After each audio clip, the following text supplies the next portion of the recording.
रामकृष्ण हरी.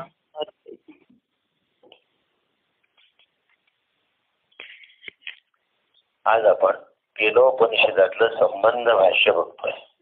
काय बघणार आहोत? संबंध भाष्य काय असतं हा अभ्यास करायचा म्हणजे खूप जणांना काय वाटते, उपनिषदाचं महत्व सांगा. मग एवढं उपनिषद झाल्यानंतर सगळं महत्व समजलं आम्हाला. समजल्यानंतर मग काय करायचं? मग उप म्हणजे काय बघा, मी म्हणजे काय बघा, शत म्हणजे काय बघा, मग ओम म्हणजे काय बघा, मग शांती मंत्र म्हणजे काय बघा, मग त्रिविध तापाची शांती म्हणजे काय बघा, आणि मग संबंध भाष्य म्हणजे काय बघा. अजून उपनिषद सुरूच नाही झालं. एवढ्या वेळात तर आमचे 5-10 मंत्र होऊन गेले असते. आणि ज्याला असा अभ्यास म्हणूनच उपनिषद जड आहे. सगळ्या बुद्धीला पेलणार आणि पचणार ते नसतं. त्यात उपनिषदाचा दोष नाही. दोष कोणाचा आहे? बुद्धीचा आहे. आमच्या जर डोक्यावरून उपनिषद जात असेल तर उपनिषद ज्या उंचीवरून जातं त्या उंचीपर्यंत आपलं डोकं घेऊन जाण्याची जबाबदारी कोणाची आहे? आपली आहे. म्हणजे मग हे कठीण वाटत नाही. नाहीतर ही एक कटकट वाटते. आपला मुलगा 10वी किंवा 12वीत असतो आणि वर्गातले शिक्षक जे शिकवतात ते त्याच्या डोक्याच्या वरून जातं. मग मी काय करतो? मी वेगळे पैसे खर्च करून त्या शिक्षकांची ट्युशन लावून देतो.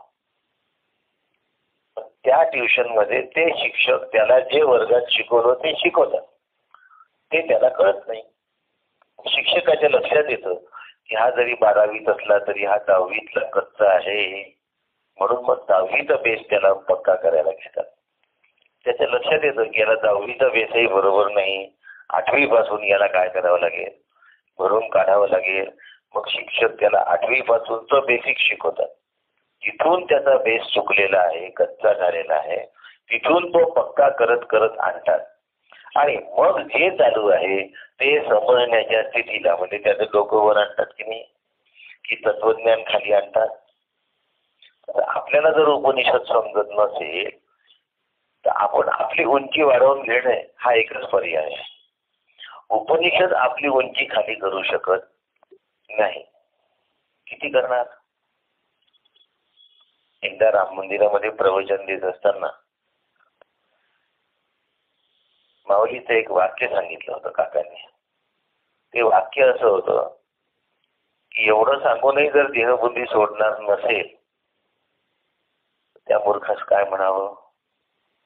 काका म्हणाले, माऊलीचा खालच्यातल्या खालच्या थर म्हणजे आपल्याला मूर्ख म्हणणे, याच्यापेक्षा खाली माऊली उतरू शकत नाही. आपण पुष्कळ खाली उतरू शकतो, माऊली उतरू शकत नाही. त्यामुळे माऊलीने मूर्ख म्हणणं हे याच्यापेक्षा अजून वेडेपणा दुसरा काही नाही. आपल्याला स्वतःला सुधरवून घेतलं पाहिजे. तर माझा स्तर मला सुधरवून घेतला पाहिजे आणि तो वरच्या दर्जावर आणता आला पाहिजे. ज्या लेवलवरून पातळीवरून उपनिषदांचा विचार जातो त्या पातळीपर्यंत मला माझं काय आणलं पाहिजे, डोकं आणलं पाहिजे. खूपदा काय होतं, माणूस उपासनेमध्ये स्वतःला रमवतो पण तो कर्माचाच अधिकारी असतो. त्यामुळे तेवढा वेळ त्याची उपासना जरी त्यांनी केली असली तरी त्याला जास्त काय करावं असं वाटतं? कर्म करावं असं वाटतं. कर्मठता असते खूप. असं करू नको, तसं करू नको, असं झालं तर डावा पाय पडला तर उजवा हात लागला तर काय काय काय काय काय काय असतं. आणि ह्या सगळ्या स्थितीमध्ये तो उपासनेचा अधिकारी नसून तो कर्माचा अधिकारी असतो. त्याला असं वाटतं की आपण उपासनेत बसलोय पण मूलतः तो कशाचा असतो? कर्माचा अधिकारी असतो. आणि मग त्याला हे पचता पचत नाही. त्याच्या समजतं, जेव्हा सांगितलं तेव्हा समजतं आणि सांगणं झालं की उडून जात. अर्थ की नाही, उघडली बाटली की ते उडून जात. तसं त्यावेळेपुरतं समजतं आणि नंतर ते काही डोक्यात राहत नाही. पुन्हा डोक्यात काय राहतं? दिशा, नक्षत्र, शुभ अशुभ, मग ज्याच्या डोक्यात या गोष्टी खूप असतात त्याला हे पचत नाही, त्याला उपासना सुद्धा रुचत बरी वाटते, कारण कर्माचाच तो भाग आहे, पण पाहिजे त्या प्रमाणात ते पचत नाही. आणि असं होतं त्यावेळेला मग त्यांनी स्वतःला कर्मातून बिल्डअप करत आणायचं, मग उपासनेतून बिल्डअप करत आणायचं, आणि मग ज्ञानचर्चा त्याला पचणार आहे, नाहीतर घडत जाणार आहे. जास्त आनंद कशात वाटतो? याच्यात आनंद वाटतो का? ते काय सकाळी उठून अभ्यास करायचा, सकाळी उठून अभ्यास करायचा, जोराने छान टाळ्या वाजवल्या, हे केलं ते केलं, बरं वाटतं खूप. आमच्या घरांच्या जवळ काही लोक राहतात, त्यांना माहिती सध्या घरासमोरचा रस्ता खराब झालेला आहे, त्यामुळे बाजूच्या मंदिरापर्यंत सुद्धा त्या रस्त्याने जाणं तर गजरून पडण्याची शक्यता असते. म्हणून मग घरूनच काय करायचं, गजानन महाराजांना नमस्कार करायचे, आरती करायची. मग घरात न बसता अंगणात येतात, अंगणात जोऱ्या जोराने टाळ्या वाजवतात, अंगणातच आरती करतात. आता तुम्ही तेवढं अंतर जर जाऊ शकत नाही तर तुमच्या घरातही करायला काय हरकत आहे का? पण अंगणात करावीशी वाटते, घरात करावीशी वाटत. कर्म प्रवृत्ती किती जड आहे हे मला सांगायचं आहे. तो म्हणतो काय, मी सोडत नाही आरती केल्याशिवाय. हो कर ना, पण आता तुला एक तर मंदिरात जाणं शक्य नाही, तर तू घरातच त्यांची आरती करते आहे समजून. मी अंगणात येणार, अंगणात आरती करणार, म्हणजे मग सगळ्या आजूबाजूच्या लोकांना कळतं की हे रोज जाणारे पण पावसामुळे आणि वयामुळे जाऊ शकत नाही, तर मग हे अंगणातून काय करतात, मोठ्या मोठ्याने टाळ्या वाजवायच्या, मोठ्या मोठ्याने आरती करायची. आणि आमची आरती कधीही चुकत नाही. कोणाला सांगायचं? आम्हाला. महाराजांना सांगतात आहे का? त्यांना तर घरातूनही कळलं असतं. कर्म बरो वृत्ती जी आहे ती संपता संपत नाही. पारायणाच्या मागे पारायण, कथाच्या मागे कथा, एका प्रयोगाच्या मागे दुसरा प्रयोग, तो त्यांचा सुटणार नाही. म्हणून मग त्यांना झेपत नाही. अगदी झेपलं तर उपासना झेपते, पण हा अभ्यास झेपायला अवघड आहे. त्यांना मी दोष देत नाही, पण जर झेपवून घ्यायचं असेल तर आपल्या डोक्याची उंची काय करावी लागते, यापेक्षा खाली उपनिषद येण्याची शक्यता नाही. म्हणून पुन्हा प्रयत्न करा. मला माहिती आहे की हे कठीण आहे, पण कठीण ऐकायचा प्रयत्न करा. जमेल, कंटाळ येत असेल सोडून द्या. ज्याला जमत नाही त्याने नाही ऐकायचं, काही हरकत नाही. आलं पाहिजे असं माझं कधीही आग्रह नाही, उलट येऊ नका सांगत असतो. कारण चेहरे पाहिल्यानंतर त्या चेहऱ्यांना समजून सांगण्यापेक्षा त्यांनी घरून ऐकलेलं बरं असतं. आचार्य केन उपनिषदाचा प्रारंभ सांगत असताना संगती लावून देतात आहे, आणि संगती लावून देतात त्यावेळेला सांगतात की केन उपनिषद हे सामवेदीय तलवकार शाखेचा 9व्या अध्यायात अंतर्भूत आहे. म्हणजे पहिले 8 अध्याय कर्मपर आहे आणि उपासनापर आहे. कर्मपर आहे म्हणजे उपासनापर आहे. उपासना हा कर्माचाच एक भाग आहे.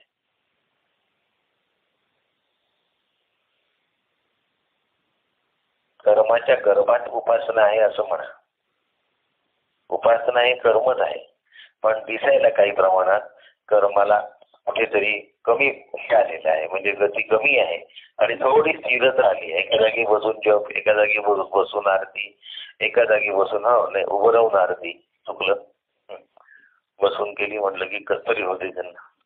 आरती म्हटलं की उभं राहायलाच पाहिजे, बसलं की गुन्हाच झाला मग एकदमच. तर एका जागी उभं राहून आरती वगैरे वगैरे. पण उपासना हा कर्माचाच भाग असतो, आणि म्हणून 8 अध्यायात काय विषय सांगितला त्याची संगती आता नीट लावून दिल्याशिवाय उपनिषदाचा मंत्र समजत नाही. नाही तर एकदम केने शीतम पद्धती प्रशितम म्हणा, अरे बापरे काय किती कठीण आहे असं वाटतं. आधीची संगती जुळली तर कठीण वाटत नाही, आणि म्हणून याला संबंध भाष्य असं म्हणतात. आधीच्या 8 अध्यायाचा संबंध, 8 अध्यायाचा संबंध कशाशी? सामवेदाच्या तलवकार शाखेशी जोडून घ्यायचा आहे. सामवेदाची तलवकार शाखा त्यातले 8 अध्याय, त्या 8 अध्यायाचा उपनिषदाशी काय संबंध आहे हे जोडून घ्यायचं आहे. त्यामुळे मग तत्वज्ञान लीलया आत्मसात करता येतं, नाही तर तत्वज्ञान आत्मसात करता येत नाही. मग कर्मपरता ते ज्ञान तत्परता. माणूस पहिले कसा आहे, कर्मपर आहे, मग ज्ञानपर आहे आणि मग ज्ञानरूप आहे. लक्षात ठेवा, कर्म हलकं नाही, उपासना हलकी नाही, पक्क लक्षात ठेवा. नाही तर एक समज होतो की कर्माला काय कमी लेखलं जातं. इथपर्यंत तुम्ही अभ्यास वर्गाला आलात, येण्याचं कर्म केलं की नाही केलं. कर्म जर हलकं असतं तर हे ऐकायला मिळालं असतं का. म्हणून कर्म हलकं नाही, पण कर्म कुठे थांबवायचं हे कळलं पाहिजे ना. म्हणजे घरापासून इथपर्यंत आले आणि थांबले म्हणून बरं झालं, पुढेच चालत राहिले असते तर मग आता या ठिकाणी कर्म तुम्हाला कुठे घेऊन चाललं, कल्याणाकडे नेत नाही. म्हणून कर्म महत्वाचं आहे, कर्म थांबणं ही जास्त महत्वाचं आहे. कर्म करण्यापेक्षा फुल स्टॉप ज्याला देता येतो तो जास्त महत्वाचा आहे. पण फुल स्टॉप या शब्दामध्ये स्टॉप आहे, म्हणजे आधी चालण्याची प्रक्रिया आहे. लक्षात ठेवा, काहीच करत नाही त्यांच्यासाठी हा विषय नाही. म्हणून पहिले कर्मपरता, नंतर ज्ञान तत्परता. या अभ्यासासाठी काय असलं पाहिजे, तत्पर असलं पाहिजे. काही व्हॉट्सअपचे लोक सुद्धा मला तत्पर दिसतात, ऐकण्यासाठी मनाचे कान केले असतात. ज्या वेळेला मी फोन करतो तेव्हा ते मिनिट वाट बघत असतात. लक्षात ठेवा, असे आपले व्हॉट्सअप मध्ये लोक आहेत की जे वही पेन घेऊन बसलेले असतात, सगळे मुद्दे नोट करून घेतलेले असतात, सगळ्या गोष्टींकडे त्यांचं बारीक लक्ष असतं, सोबत पुस्तक पण ठेवलेलं असतं. हे झाल्यानंतर प्रश्न विचारतात. काही जण प्रत्यक्ष येऊन सुद्धा त्यांना हे सुचत नाही, जे त्यांना व्हॉट्सअपवर सुचत आहे आणि ऐकताना सुचत आहे. आणि म्हणून मग या प्रवासात शंटींचे धक्के न जाणवता सहज ज्ञानरूपता याली पाहिजे. आणि हे येण्यासाठी संबंध भाष्य अत्यंत उपयुक्त आहे. म्हणजे संबंध भाष्य 2 ट्रॅकचं काय आहे, शंटिंग आहे, जुळवणूक आहे. वस्तुतः कोणत्याही ग्रंथाचा आरंभ हा मधूनच होत नाही. आरंभाला काही आहे की नाही. इथे आरंभ कसा आहे, केनेशितम पद्धती.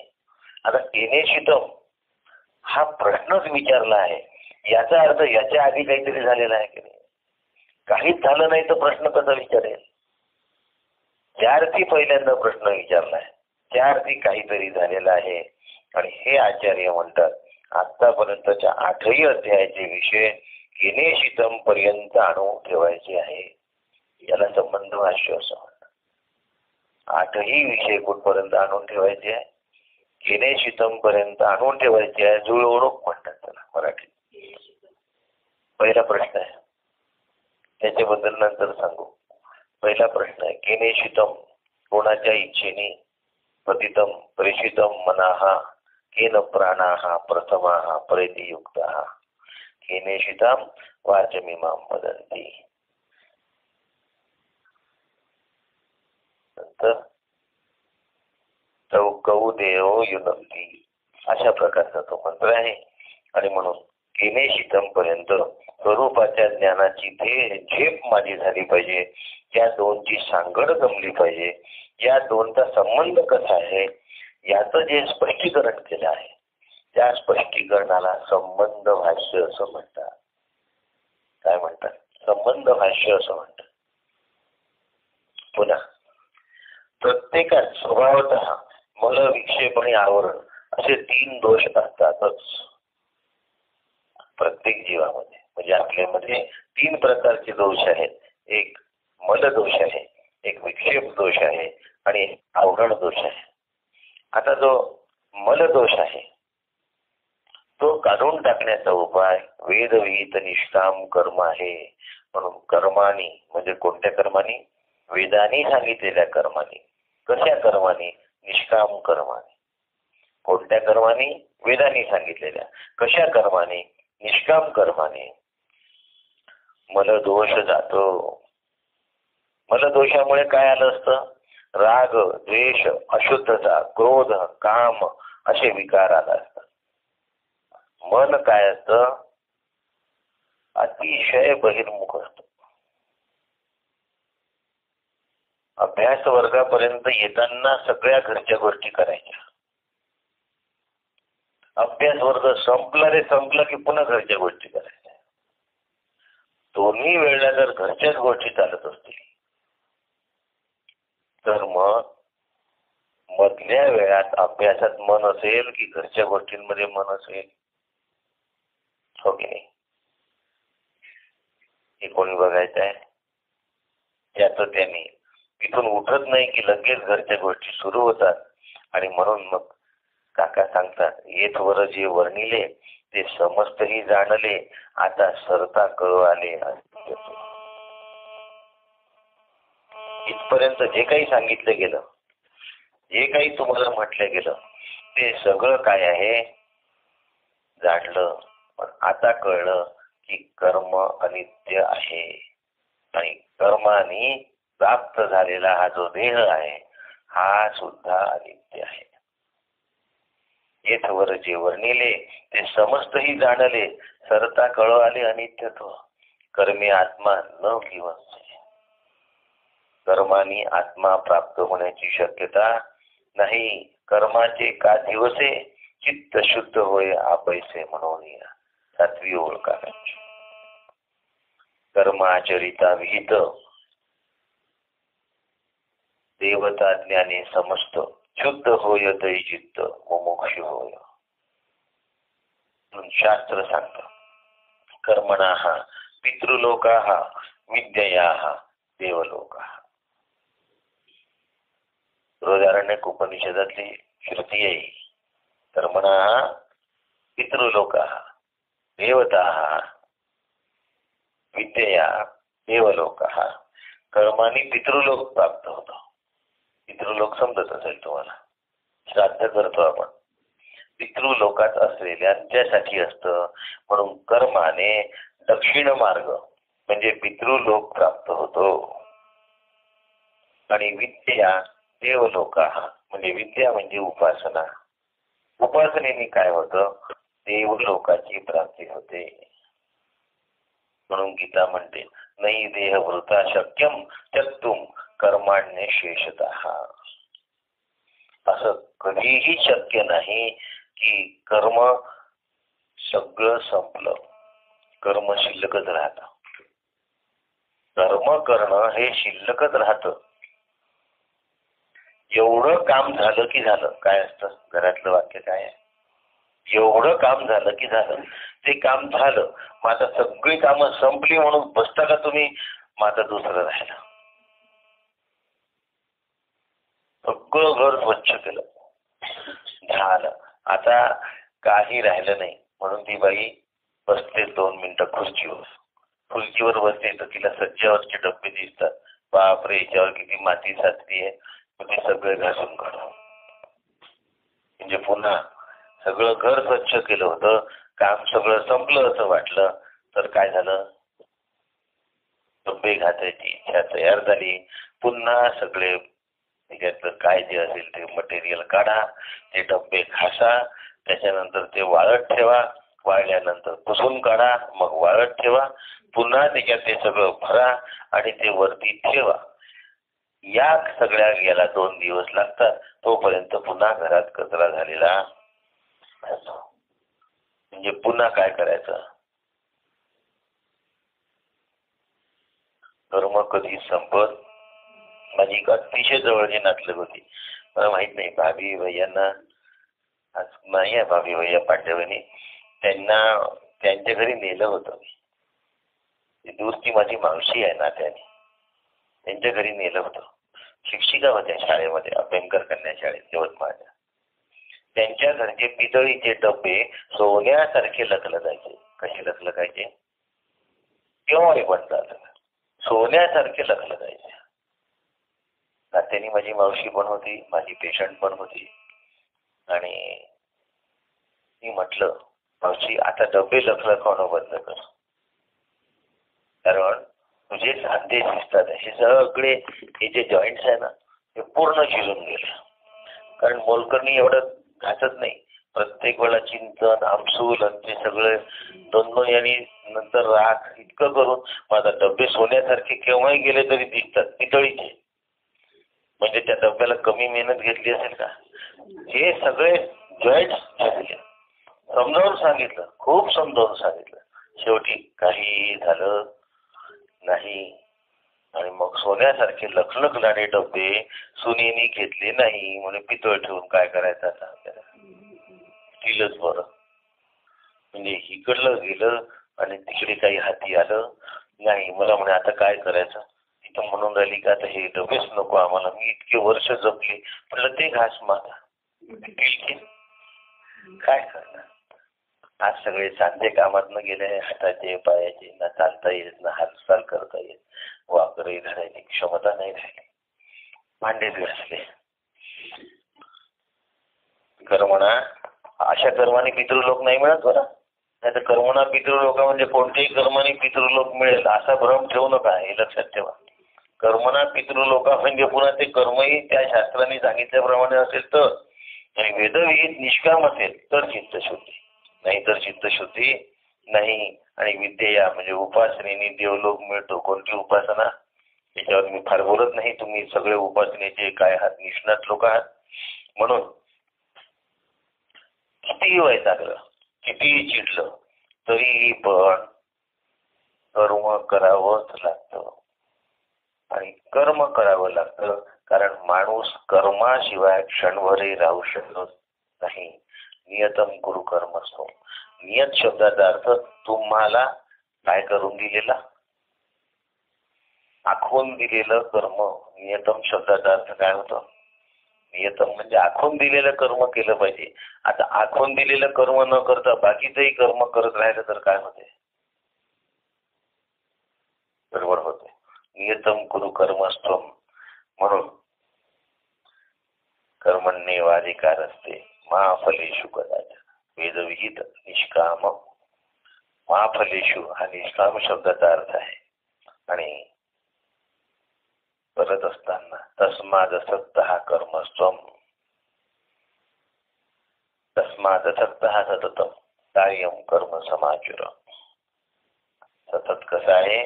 केलेलं कर्म अनासक्त वृत्तीने केलं पाहिजे.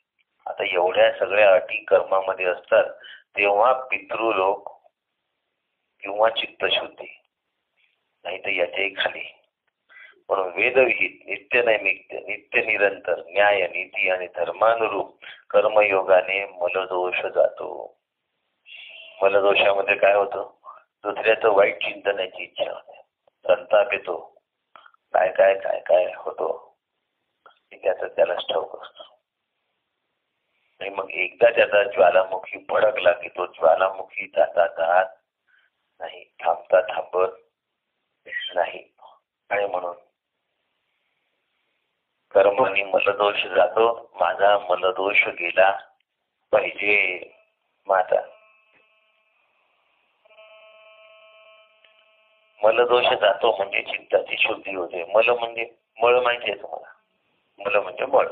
मळ जातो म्हणजे चित्त काय आहे? आरशासारखं स्वच्छ आहे. कसं आहे चित्त? आरशासारखं स्वच्छ आहे. त्याच्यावर जर धूळ लागली तर आपल्या चेहऱ्यावर धूळ दिसते, त्याच्यावर मळ लागला तर आपल्या चेहऱ्यावर मळ दिसतो. आजकाल आरशावर टिकल्या लावतात. ते टिकली आरशावर असली तर आपल्या चेहऱ्यावर टिकली आहे असं वाटतं. हा दोष कोणाचा आहे? आणि तो घालवायचा असेल तर वेदविहित निष्काम करणे, कर्म करण्याची जरूर आहे. म्हणून एकदा जर ते जमलं तर चित्तशुद्धी होते. आणि चित्तशुद्धी झाल्याचं लक्षण वैराग्य उदयाला येतं. काय होतं? आवाज काय येतोय? वैराग्य उदयाला येतं. माझ्यात वैराग्य उदयाला आलं का, हा सगळ्यात महत्वाचा भाग कोणी तपासायचा आहे? हो, मोठं कठीण असतं. वैराग्याच्या वेळेला काय असतं, वाट लागते सगळी. आणि म्हणून कर्म एक असलं तरी प्रत्येक कर्माचं फळ भिन्न असतं. एकदा चित्त शुद्धी झाली तर काम क्रोधाचे विकार मंदावतात. मनशुद्धी, सात्विक, सत्कर्म परायण, धर्मनिष्ठ होऊन साधनेस अनुकूलता आणि प्रसन्नता येते. आणि मग पुढे चालतो. कर्मामध्ये आणखीन एक दोष असतो. कर्म एकच असलं तरी कर्माचं फळ भिन्न भिन्न असतं. त्यामागे सकामता, निष्कामता, ऐहिक, पारलौकिक या ज्या इच्छा आहे त्यानुसार त्यांचे कर्म असतात. म्हणून श्रौत कर्म म्हणजे वेदोक्त कर्म आणि स्मार्त कर्म म्हणजे पुराणोक्त कर्म असे कर्माचे प्रकार सांगितले आहेत. म्हणून कर्मभोग संपले की पुन्हा स्वर्ग, पितृ, गंधर्व लोकातून परत मृत्यू लोकात यावं लागतं. म्हणून कर्म उपासना समुच्चय ऐकलाय का हा शब्द? कुठे ऐकला? शांत, सगळे शांत. अभ्यासच नाही केला कसं सांगणार. ईशावास्योपनिषदात सांगितलेलं आहे. पूर्ण उपनिषद घेतला आपण यावेळेला. म्हणून कर्म उपासना समुच्चय सुद्धा ईशावास्याला मान्य नव्हतं. आठवत असेल तर, नाहीतर सोडून द्या. म्हणून कर्म उपासना समुच्चय हा इंद्रियांनी कर्म आणि मनाने उपासना, याला कर्म उपासना समुच्चय म्हणतात. नुसतं कर्मच करत बसण्यापेक्षा हे लोक कर्माबरोबर उपासना करतात आणि जास्त फळ मिळेल अशी आशा करतात. म्हणून यांचं सूत्र काय असतं? कर्म उपासना समुच्चय करणाऱ्यांचं अधिकस्य अधिकम फलम. काय सूत्र आहे त्यांचं? तेव्हा कोणती गोष्ट कोणी फुकट करत नाही. आपण जी करतो ते आपल्याला माहीतच नसते. तो शेजारचा करतो म्हणून आम्ही करतो. पण इथे असं नाही आहे. शास्त्र सांगून झालं की कर्म उपासना समुच्चय का बरं? तो अधिकस्य अधिकम फलम हा त्यांचा न्याय आहे. या न्यायाने ते कर्मही करतात आणि सोबत उपासनाही करतात. म्हणजे अधिक त्याच्यात भर पडली. बिघडलं कुठे? आणि विद्या देवलोका, वेदविहित निष्काम उपासना असेल तर देवलोकाची प्राप्ती होते. पण देवलोकाच्या प्राप्तीतून सुद्धा पुन्हा मृत्यू लोकात यावंच लागतं. आणि म्हणून चांचल्य दोषाची निवृत्ती उपासना कशाची निवृत्ती करते? विक्षेपाची निवृत्ती करते. डोळे बंद करून 5 मिनिटं बसा. डोळे उघडे ठेवून जेवढे विचार येणार नाही त्याच्या 5 पट विचार डोळे बंद करावर येतात. याला म्हणतात विक्षेप, चांचल्य. आणि हे चांचल्य माझं जात आहे की नाही हे उपासनेने नसेल जात तर उपासना वाढवली पाहिजे. हे उपासनेचं महत्व आहे. पण तेही कोणाला माहित नसतं. केव्हा संपते आणि केव्हा घरी जातो. आम्हाला सगळ्यात जास्त घाई कशाची असते? यायची घाई आणि जायची घाई. काय काही लोक म्हणजे पछाडलेलेच असतात. आपली गाडी बंद करतच नाही. यायची घाई आणि लगेच निघायची घाई. पण ते वेळेवर सुरू करा, मग वेळेवर संपलं पाहिजे, मामळ केलं पाहिजे. त्यांची गाडी थांबतच नाही. कुठेतरी चित्ताला शांतता अनुभवण्यासाठी उपासना आहे. उपासना खूप मोठी आहे. उपासनेला मी कमी लेखत नाही हे लक्षात ठेवा सगळेजण. नाहीतर गडबड होईल. किंवा देखील त्यांना उपासना आवडतच नाही. काय सांगाल माझ्या नावाने? काही सांगता येत नाही. कारण की शिरलं काय असते डोक्यात तसं सांगितलं माणूस. मग सांगतो किंवा देखील वेगळंच काम आहे, त्यांना काही म्हणत नका जाऊ तुम्ही या वगैरे असं काहीतरी बोलतात. स्वतःचा जवळीक साधून घेतात. दुसऱ्याच्या नावावर शिंतोडे उडवून टाकतात आणि बदनामी करून मोकळे होतात. आपली पोळी शेकली की झालं काम. पण त्यांनी परमार्थाची पोळी शेकल्या जात नाही हे लक्षात ठेवा. म्हणून तैलधारावत अवच्छिन्न यदासनम तत् उपासनम. उपासना कशाला म्हणतात? तैलधारावत अवच्छिन्न यद आसनम तद उपासनम. तेलाची धार कशी असते? अखंड असते. अखंड उपासना व्हायला पाहिजे. आमची उपासना कशी असते? खंडित खंडित. हो, भजन ही सुद्धा उपासना आहे. कर्मगर्भ उपासना आहे. भजन हे कर्म पण आहे, भजन ही उपासना पण आहे. आणि त्याचा काय केला पाहिजे, अर्थपूर्ण विचार केला पाहिजे. पण मध्येच चहा लागतो, टाळ लागतो, मृदंग लागतो. संख्या कमी असली की करमत नाही मनाला. आता संख्या कमी असली तर देवाला करमू नये, आपल्याला करमू नये असं व्हावं का? काय म्हणतात त्याला, एक सवय झाली आहे. एवढी गर्दी जर नसली तर मग आम्हाला भजन करायला आवडत नाही. आणि सगळं छान होतं, पण त्या दिवशी माईकच नाही लागला. काय झालं? माईक. तुम्ही आम्हाला एवढं सगळं दिलं पण माईक द्यायला पाहिजे होतं. आम्हाला येऊन सांगतात, तक्रार करतात आमच्या पैसे. मग आमचे लोक म्हणतात खरंच आपण आता माईकच द्यायला पाहिजे. हो, आमच्या पुजाऱ्यांनी एकदा प्रस्ताव मांडला, हा उपासनेवाल्यांचा, माईक पाहिजे म्हणे. अरे पूजेला कशाला माईक पाहिजे? तू सकाळी 5 वाजता पूजा करतो, 5 वाजता अभिषेक करताना माईक कशाला पाहिजे? आजूबाजूला सगळ्यांना कळलं पाहिजे ना अभिषेक चालू आहे म्हणून. सगळे खडबडून जागे झाले पाहिजे की नाही नाही रामाचा अभिषेक सुरू झाला. म्हणजे हा अभिषेक करतो हे लोकांना कळलं की याला समाधान. असं जेव्हा होतं ना तेव्हा देवाला कळत नाही, बाकीच्यांना कळतं, नक्की कळतं, देवाला कळत नाही. आणि मग अशी सगळी कर्म उपासनेची भात असते. रमण महर्षींचं वाक्य आहे, आज्य धारेया प्राप्यते. आज्य म्हणजे तूप, तुपाची धार कशी एकसंध असते. शंकराचार्यांचं वाक्य काय आहे, तैल धारावत अवच्छिन्न यदासनम तदुपासनम. रमण महर्षी म्हणतात आज्य धारेया, तुपाची धार. तेल आणि तूप दोघांच्या धारा अखंड असतात. आणि पाण्याची जर धार असेल तर ती तुटक असते, अखंड पडत नाही. उपासना कशी असली पाहिजे, अखंड असलं पाहिजे. आणि कर्म आणि उपासनेतून कितीही ऊर्ध्व प्रगती केली आणि जास्तीत जास्त ब्रह्मलोक मिळेल, देवलोक मिळेल, याच्यावर मिळणार. कळतं का? मी खूप काम केलं मुकेश अंबानीच्या रिलायन्स मध्ये, मस्त काम केलं. मग मला अंबानीपेक्षा जास्त भेटेल का? का भेटायला पाहिजे की नाही? जास्त काम केलं तर भेटते का? भेटतं का? नाही भेट. त्यांनी सांगितलं की त्याला काहीतरी 7 की 8 वर्षापासून त्याचा पगारच नाही वाढला. 7 की 8 वर्षापासून त्यांनी वाढ नाही घेतली या पगारामध्ये. काहीतरी 18 की 20 कोटी रुपये घेतो सालाना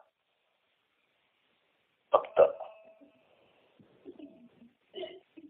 त्यामुळे मी माझ्या पगारात वाढ केलेली नाही, कर्मचाऱ्यांना सांगत होता. कल्पना करा बरं, किती गरीब आहे. बोनस त्याचाच असतो बरं का, बोनस दुसऱ्याचा असतोच नाही, फक्त पगार म्हणून नाही घेतलेला. अशी गंमत असते. पण त्याच्यापेक्षा जास्त मला मिळेल का? मग मी कितीही कर्म केलं, कितीही उपासना केली तरी देव लोकाला प्राप्त होईल, देवत्वाला प्राप्त होण्याची शक्यता नाही.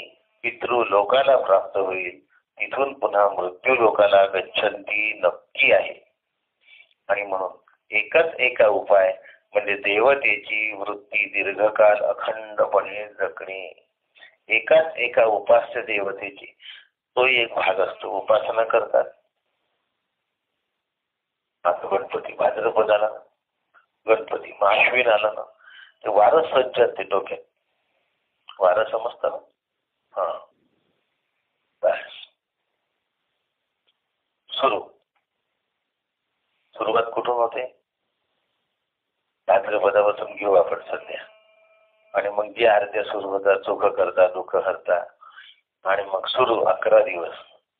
हे झालं की मग अश्विन. अश्विन सुरू झाला मग तिकडे डिसेंबर मध्ये दत्त वार संचारतं. वार संचारल्यासारखं मग ते 8-10 दिवस त्यांचं काय असतं, अन्न नाही, पाणी नाही, मीठ नाही, गुळ नाही, तूप नाही, तिखट नाही, सुरू. मग पूर्णाच्या पोळीवर चोडायचा शेवट. मधला पिरियड काय करायचा? कडक. आमचं काय असतं? कडक, एकदम कडक. अशा ज्या उपासना असतात त्या उपासना वेदविहित असतील तर चांचल्य जातं.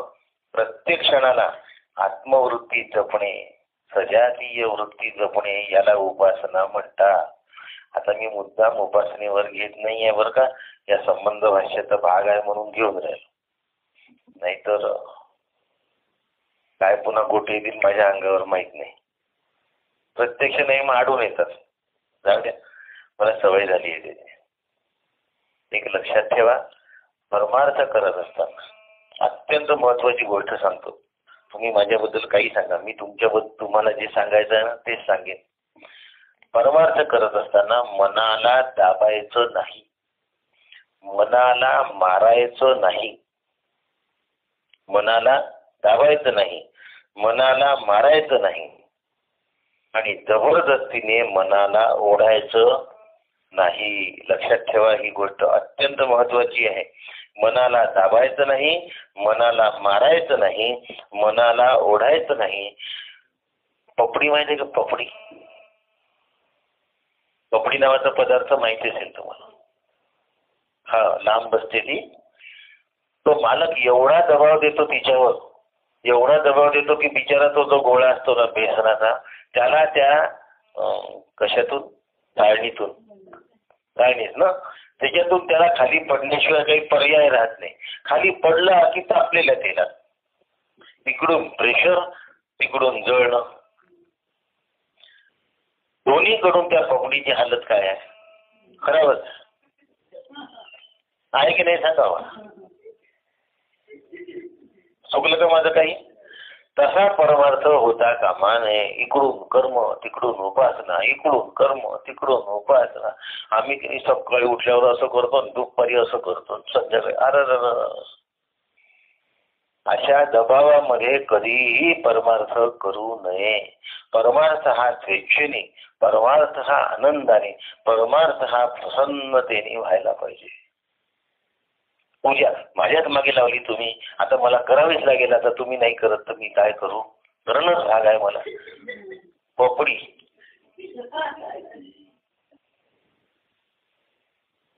बरोबर सांगतोय की नाही? असा जर मारून मुटकून जे असतं ना, यांनी परमार्थ नाही होत, यांनी परमार्थ नाही होत. मन नसेल ना, करू नका. काही लोक देवापाशी जो दिवा लावतात ना, त्याच्यात इतकं कमी तेल किंवा तूप टाकतात की थोडस तरी कुठे मध्ये फोनवर बोललो की ते दिवा विजूनच जाते. अगदी बेताचा तो विजूनच जातो दिवा. अरे बाबा तू लावूच नको, तू तूप टाकू नको, बिना दिव्याची आरती म्हण, काही हरकत नाही. पण शांतपणे म्हण. इकडे आता दिवा संपेल, इकडे आता दिवा संपेल, ते कापडाच्या एका वडीला दुसरी वडी लावायची की नाही, तो 5 मिनिटं विचारच करत राहतो. तू कशाची कापूर आरती म्हणतोय? कळत नाही का? आणि म्हणून आवर्जून लक्षात ठेवा गोष्ट की आपलं मन दाबणे म्हणजे परमार्थ नाही. मला कोणाला नाव ठेवायचं नाही, तुमच्यातलं कोणी तसं नाही, व्हॉट्सअप मधलंही कोणीच नाही असं. आता बाहेरच्या बद्दल बोलूया. चतुर्थी असते, उपवासाची असते, मिठाचा मोदक लागला की खाणं थांबवायचं असते. 21 मोदक तळायचे असतात. आपल्याला करायचे असेल तर मोठ्या साईजचे मोदक करायचे असतात आणि घरातल्या कोणासाठी असेल तर मग करून टाकायचे असतात मोदक. पण माझ्यासाठी जर मला करायचे असेल, सहसा जास्त भाग कोणाकडे असतो हा करण्याचा? महिला वर्गांकडे हा जास्त असतो. तिच्यावरही ऑब्जेक्शन घेतलं होतं, पण असतो जास्त. उपास तापास घरात कोण करतो? महिला वर्ग. स्वतःसाठी मोदक करायचे असेल तर कसे? अगडबम तगडबम मस्त मोदक भरलेले असले पाहिजे. आणि मिठाचा जो असतो तो लागला की मग थांबायचं खाणं, तो लाल तळायचा. मिठाचा मोदक कसा तळायचा? लाल तळायचा. नाही तर त्याला एक शेंडी ठेवायची जास्त जरा लांब सगळ्यांचे. मोठे मोठे केल्यामुळे 15-20 मध्येच पोट भरून जाते आणि मग तो लागतच नाही. मग शेवटी हाताने तो घेऊन घ्यायचा, कणभर खायचा, मिठाचा लागला म्हणायचा, झाला म्हणायचं माझं, आता मी काही खाणार नाही, असं नसतं हो. असं मन मारून उपवास करायचे नसतात. मन मारून परमार्थ करायचा नसतो. मी कितीदा सांगतो, इथे सुद्धा जबरदस्तीने येऊ नका. आले नाही ना तर काहीच हरकत नाही, पण गुळाचं गणपती, गुळाचं नैवेद्य असं होऊन करू नका. आले तर मग अभ्यास करा, नाही तर येऊ नका. मी असं कधी कोणाला म्हटलं का की तुम्ही आले नाही तर काय होईल? आठवण आली असं भलेही म्हणेन, पण तुमच्या परमार्थाबद्दल मी कधीही म्हणत नाही. कारण हा श्रीगुरूंचा प्रांत आहे. तुम्हाला यायचं असेल तर या, मोक्ष मिळवायचा असेल तर मिळवा, नाही घरी राहा. पुढच्या जन्मी, त्याच्या पुढच्या जन्मी जे काही होईल ते. पण मारून मोटकून परमार्थ करू नका. मनाला दाबायचं नाही, मनाला जबरदस्तीने ओढायचं नाही. मनाची आंतरिक प्रसन्नता वाढवण्यासाठी परमार्थ असतो. 2 भजनानंतर कंटाळा येत असेल तर उरलेले 5 भजनं म्हटलेच पाहिजे म्हणून जे पूर्ण करतात तसं नसावं. भजन कधी संपले हे कळता कामा नाही, पण आमचं तसं नसतं. काकांचा साधा बोध वाचा म्हणजे तुम्हाला कळेल. त्यात हा मुद्दा दिलेला आहे भजनासंबंधीचा. आपलं मन जेवढं सावधानतापूर्वक, जाणीवपूर्वक साधना करेल तेवढे अविचार जातील आणि यांत्रिकता हरतेल. या सगळ्या गोष्टींना यांत्रिकता असं म्हणतात. मग अखंड शांती राहते. अशी जी अखंड शांती आहे ही माझ्या जीवनात टिकण्यासाठी परमार्थ आहे. हे आम्ही विसरूनच जातो.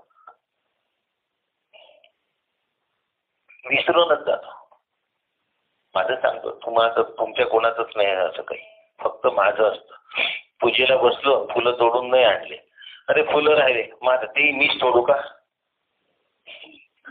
कोणाच्या डोक्यावर ओरडायचं, बाकीचे ते मीच तोडू का? म्हणजे पूजा आहे कोणावर उपकार करून राहिलो मी? घरच्यांवर.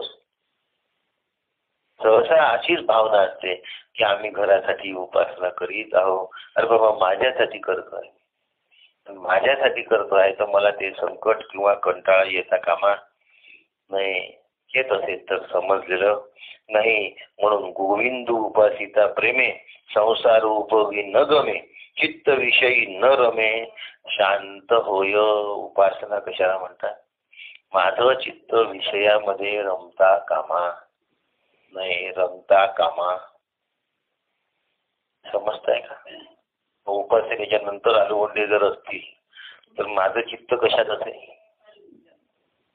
उपासनेत असेल का? मी शेवटच्या 15 मिनिटात पोचतो. बरोबर. आधीचं पाऊण तास तुम्ही उरकून जा का?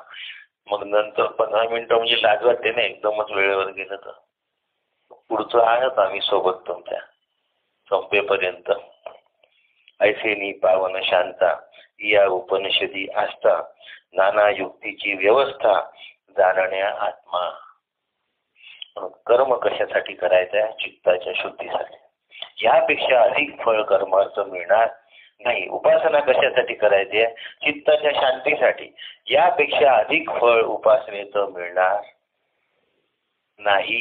आणि नाही म्हणजे नाही. एक उदाहरण देतो आणि मग थांबतो. खूप महागाची साडी घेतली नेसली म्हणून विमानात बसायला भेटेल का? त्याच्यासाठी विमानातच तिकीट काढायला लागेल की नाही? महागाची साडी घेऊन नेसली तर महागाची साडी कशी दिसते इथपर्यंतच फळ राहील की नाही, की विमानात बसण्याचं फळ मिळणार आहे? तसं कर्माचं फळ कर्मापर्यंतच राहणार. उपासने चित्तशुद्धीपर्यंतच राहणार. उपासनेचं फळ चित्त शांतीपर्यंतच राहणार. आणि चित्ताचा चैतन्याचा लय करायचा असेल तर चैतन्यात लय होण्यासाठी आवरण दोषाची निवृत्ती होण्याची गरज आहे. म्हणून आवरण दोष कशाला म्हणतात हे आता उद्या बघू. मोहनभाई यांची इच्छा होती की उद्या घेतलंच पाहिजे. मी आजच हे पूर्ण करणार होतो. तर आता उद्याचे दिवस घेऊया. बरोबर आहे ना? 3 तारीख उद्याच आहे. परवा सुट्टी आहे अधिकृत. तर उद्या आपण आवरण दोष कशाला म्हणतात हे घेऊ आणि ज्ञानाभ्यासाचं महत्व काय हे कळेल. हे कळत असताना एकदा पुन्हा आग्रहाने सांगतो, कर्म आणि उपासनेला हलकं लेखू नका. कर्म हलकं नाही, उपासना हलकी नाही. समजून केली तर दर्जेदार आहे. कारण चित्त शुद्ध नसेल आणि चित्त जर शांत नसेल तर ज्ञानाचा अभ्यास साधत नाही. म्हणून ज्ञानाभ्यासाचा बेस आहे. कळतंय का? जर ज्ञानाभ्यासाचा व्यवस्थित करायचा असेल, आवरण दोष घालवायचा असेल, चित्तशुद्धी आणि चित्तशांती म्हणजे वेदविहित निष्काम कर्म, वेदविहित निष्काम उपासना याची जोड असण्याची गरज आहे. आणि ती जोड आम्ही तोडता कामा नये, मोडता कामा नये. म्हणून उपासनेला जाऊ नका असं कधीही प्रवचन करणाऱ्यांनी सांगू नये. गरज आहे. उपासना ही मला उपासनेची गरज नाही असं वाटणं अहंकार आहे. मला कर्माची गरज नाही असं वाटणं अहंकार आहे. कर्माशिवाय राहू शकत नाही आणि कर्माचं सातत्याने चिंतन हाच उपासनेचा भाग आहे. कर्म आणि उपासना हा आपल्या जीवनाचा अविभाज्य भाग आहे. पण किती केला पाहिजे आणि कुठवर केला पाहिजे हे तारतम्य, याला विवेक असं म्हणतात. तर आता माझी उपासनेचं हद्द संपली, आता मी ज्ञानाचा आहे असं कधी होत नसते. मरेपर्यंत कर्म करावंच लागतं, उपासनाही करावी लागते आणि ज्ञानाभ्यासही करावा लागतो. कुठे काय थांबायचं आणि काय करायचं ते झाल्यानंतर पुन्हा उपासना केव्हा करायची, पुन्हा कर्म केव्हा करायचं कळलं पाहिजे आपल्याला. जर कळलं नाही तर गडबड होईल. लक्षात ठेवा की विमानतळाला जाईपर्यंत कर्म आहे, घरून एअरपोर्टला जाईपर्यंत तिकीट काढणं ही उपासना आहे. गृहीत धरा असं. त्यानंतर विमानात बसणं हा ज्ञानाभ्यास आहे. पण एअरपोर्टवर उतरल्यानंतर पुन्हा तिकीट फेकून दिलं तर चालत नाही. चेकिंगला त्या तिकिटाची गरज आहे, म्हणजे उपासनेची गरज आहे. तिथून पुन्हा घरी परत जाण्याची, जिथे उतरलो तिथे जाण्याची, कर्म करण्याची गरज आहे. म्हणून या गोष्टी आयुष्यभर सोडता येत नाही. पण किती केल्या पाहिजे याचं तारतम्य समजताय का? माझं म्हणणं समजताय का? नाहीतर काय सांगाल तुम्ही ते की नाही, कर्म आणि उपासनेचे काय आहे, वेष्टी आहेत, विरोधक आहेत. त्यांना चालत खूप नावं ठेवतात बाबा. नावं नाही ठेवत. कुठे मर्यादा थांबली समजली पाहिजे. आणि ही जर समजली तर उपासनेला कमी लेखणार नाही, कर्माला कमी लेखणार नाही. कश्चित क्षणमपि जातो तिष्ठत्य कर्मकृत. क्षणभर सुद्धा कर्म आणि उपासनेशिवाय माणूस राहू शकत नाही. पण ज्ञानात प्रवेश करता येतो तेव्हा प्रवेश करून घ्यावा आणि पुन्हा चांचल्य आलं की पुन्हा उपासनेला करावं. आणि उपासनेमध्ये जर स्थिर होत नसेल तर लगेच कर्माला पकडावं. पुन्हा चित्त शांती करून पुन्हा चित्ताचा चैतन्यात लय करून घ्यावा. याला साधनाभ्यास असं म्हणतात. कोणतंही साधन हलकं नाही, भजन हलकं नाही, जप हलका नाही, पूजा हलकी नाही, दान धर्म जेवण खावण जे जे काही सगळे साधन आहेत त्यातलं कुठलंही हलकं नाही. मग मी कुठलं करावं ते मला सोयीचं आहे आणि चटकन जमणार आहे ते करावं आणि त्यातून मला पुढे प्रवेश करता आला पाहिजे. एवढा मात्र लक्षात राहिलं पाहिजे. नाहीतर नाही, मी घरून रेल्वे स्टेशनला येतो म्हणजे रेल्वे स्टेशनवर उतरणारच नाही. माझा ऑटो गाडी खूप चांगली आहे, मी काही तिथून उतरणार नाही, तर तुम्हाला ट्रेनमध्ये जाता येणार नाही. म्हणून कर्माचं महत्व, कर्माच्या मर्यादा, उपासनेचं महत्व, उपासनेच्या मर्यादा आणि उद्या सांगेन ज्ञानाचं महत्व आणि ज्ञानाच्या मर्यादा. नाही तर तुम्हाला काय वाटेल, कर्माला मर्यादा आहे, उपासनेला मर्यादा आहे आणि ज्ञानच सांगितलंय त्यांनी, ज्ञानाला मर्यादा आहे. ज्ञानाच्या मर्यादा जर समजल्या नाहीत तर विद्वत्ता पाजळण्यामध्ये काळ जातो आणि ज्ञानरूपता हरवून जाते. पुन्हा म्हणजे सगळीकडे विवेक आहे की नाही हो? कर्मामध्ये विवेक आहे, उपासनेत विवेक आहे, ज्ञानामध्ये विवेक आहे. आणि हा विवेक जो जो बरोबर सांभाळता येईल तशी तशी माझी काय होते, प्रगती होते. नाहीतर प्रगती होत नाही आणि दुसऱ्या गोष्टीला हलकं लेखता कामा. नाही तर कोणी मंदिरात गेला, अरे बाबा हा तर मंदिरात चालला, हा तर असाच, असं नाही. हा भजनाला चालला, हा तर असाच, असं नाही. पण त्या भजनातून मला मोक्षापर्यंतची व्यवस्था मी करून घेतली आहे का? आणि आज केली आहे तर उद्या केली का? उद्या केली तर परवा केली का? कारण सवय होते माणसाला. काय म्हणतो आपण त्याला, सवय शब्द मला सुचलाय सध्या. कोणतीही जी गोष्ट आपण करतो त्याची मग आपल्याला सवय होते आणि मग त्या गोष्टीतून मिळवायचं राहून जातं आणि सवयीचा गुलाम बनवून माणूस राहतो आणि इथे जागा राहतो. आम्ही भजन करत असतो, आम्ही रोज पूजा करत असतो, आम्ही नियमाने उपवास करत असतो, आम्ही आंघोळ केल्याशिवाय हे करत नसतो, इत्यादी इत्यादी. ह्या गोष्टी अशा करायलाच पाहिजे, पण सवयीच्या गुलाम होता कामा. कळत आहे का? अशा पद्धतीने जर वाटचाल केली तर कर्मामध्ये उपयुक्तता, फायदा घ्या कर्माचा करून आणि कर्माची मर्यादा समजून कुठे त्याला बाजूला ठेवायचं हे कळलं पाहिजे. उपासनेचा उपयोग करून घ्या, उपासनेची मर्यादा समजा, कुठे बाजूला ठेवलं पाहिजे हे कळा. ज्ञानाचा अभ्यास करून घ्या, ज्ञानाची मर्यादा समजा. ज्ञान सुद्धा एक दिवस सोडलं पाहिजे. जन्मभर उपनिषद पंचदशी विवेक सिंधू असा नाही.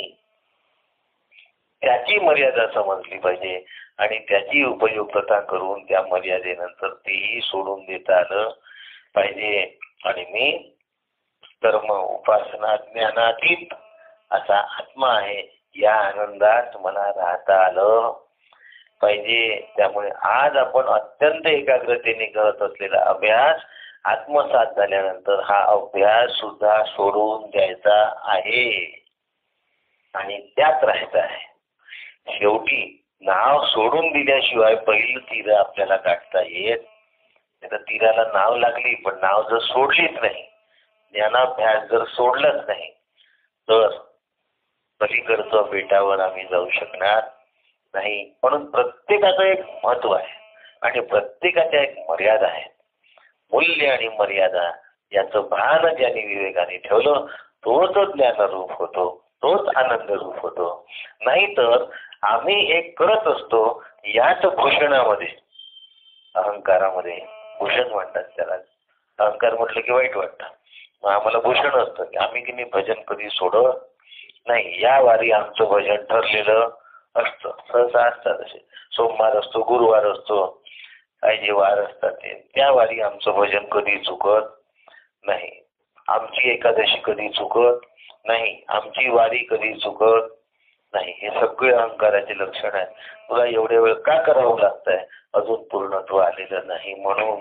हे जर लक्षात ठेवलं तर माझं जीवन विवेक जागा ठेवला तर सफल झाल्याशिवाय राहणार. आपण जे करतो आहे त्यातूनच सफलतेचं फळ आम्हाला घ्यायचं आहे, लक्षात ठेवा.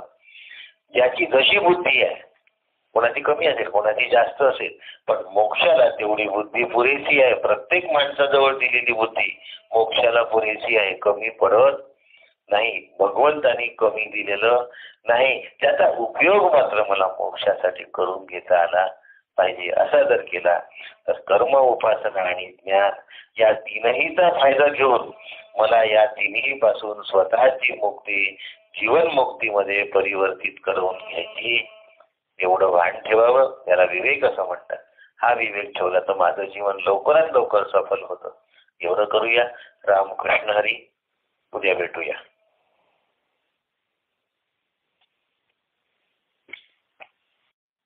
रामकृष्ण हरी.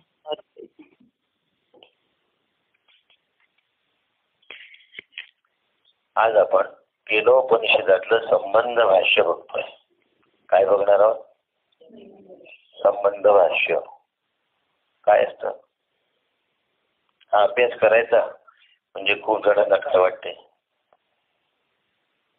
उपनिषदाचं महत्व सांगा. मग एवढं उपनिषद झाल्यानंतर सगळं महत्व समजलं आम्हाला. समजल्यानंतर मग काय करायचं? मग उप म्हणजे काय बघा, मी म्हणजे काय बघा, शत म्हणजे काय बघा, मग ओम म्हणजे काय बघा, मग शांती मंत्र म्हणजे काय बघा, मग त्रिविध तापाची शांती म्हणजे काय बघा, आणि मग संबंध भाष्य म्हणजे काय बघा. अजून उपनिषद सुरूच नाही झालं. एवढ्या वेळात तर आमचे 5-10 मंत्र होऊन गेले असते. आणि ज्याला असा अभ्यास, म्हणूनच उपनिषद जड आहे. सगळ्या बुद्धीला पेलणार आणि पचणार ते नसतं. त्यात उपनिषदाचा दोष नाही. दोष कोणाचा आहे? बुद्धीचा आहे. आमच्या